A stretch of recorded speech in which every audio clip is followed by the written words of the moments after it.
Hi there, my name is Yolanda Alvarez. I am the project manager of Crystal Cube, and I am delighted to be able to present our work here today at this BPS workshop dedicated to innovations in pharmacology, education, and engagement. On behalf of all the team, thank you very much to organizers for the opportunity. We would like to share with you in this video an overview of the activity that we organized in June, with which we just try to keep school visits fun and alive in these terrible pandemic times that we are living, with everything going online and no room for in-person public outreach activities. Just to give you a bit of context here, Crystal Cube project is funded through Horizon 2020 within the Marie Sklodowska-Curie RISE program, which stands for Research Innovation Staff Exchange.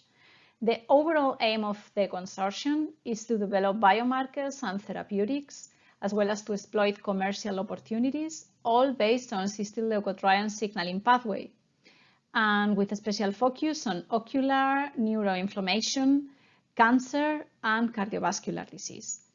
Let me highlight that the wide communication of the project to the live public, including the youngest school audience, is a mandatory and actually a very enjoyable deliverable in all Marie Curie programs.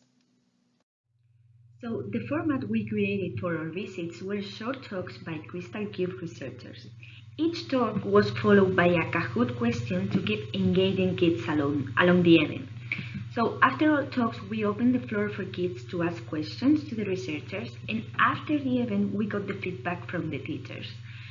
So the topics we chose were related with Crystal Cube project. So they were about cell inflammation, medicinal chemistry, zebrafish as an animal model, angiogenesis, eye cancer, and cardiovascular diseases. So here is a summary of all the talks.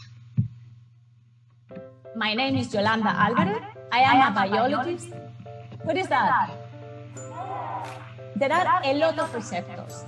Every receptor is able to recognize a very specific signal.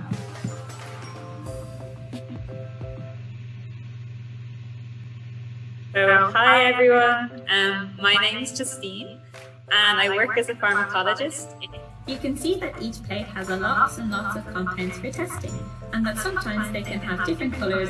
So the easiest way to think about these is to think of them as Lego. Depending on what Lego bricks we put together, we can build different things, and depending on what elements we put together, we can build different compounds.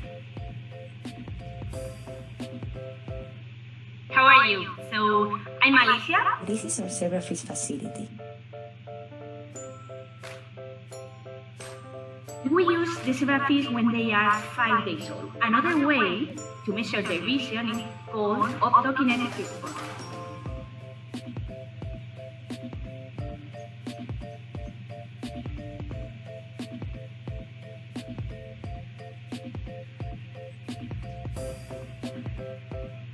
I'm Marcia. I'm a chemistry pharmacist. We can see the lens with all the blood vessels in green. The growth of the external blood vessels can lead to light blindness.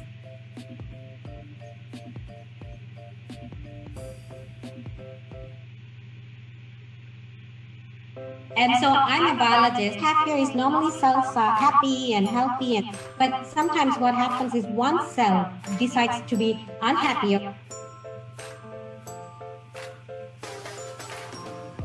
These are called cells. So what we use is we use a needle and like this, and then we add the cells into them.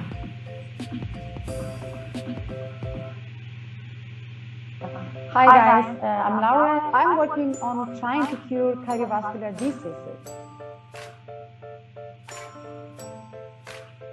Sometimes we forget to do sport and we eat unhealthy. This is with this cysteine-leukotriene mediated inflammation can block the flow of the blood. That's why we use the mice, because they have a 4 chance.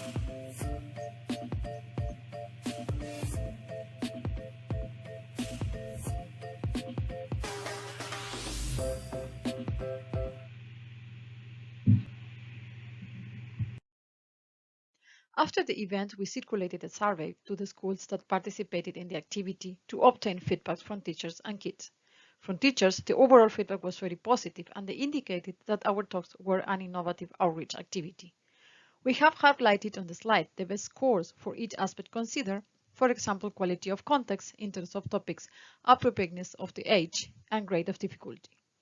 We also identified where to improve. Some children may have had problems with knowledge related to some topics, which can be sorted, providing more information in advance next time. A very interesting feedback was that only women were presenting and men were missing in the activity. So far, 7 women and no men have volunteered. Now we are trying to recruit men among PhD, postdocs, and PIs to participate in our next year activity. We had uncountable questions to the researchers from our youngest audience, the school kids, clearly demonstrating the communication worked in both directions. Due to the shortening of time, we were able to answer only a few of them. We asked them to draw, write what they liked and didn't like it, and what they wanted to ask or communicate us after the event. We received 79 amazing entries, some of which are playing currently in the slide. You will find the full video on our interactive talks and kids entries in Crystal Tree YouTube channel. Our most sincere thanks to all involved in this activity, presenter, teachers, and especially our little future scientists. Thank you very much for your attention, and to the VPS for inviting us to present our work, and we will be happy to receive any question you may have.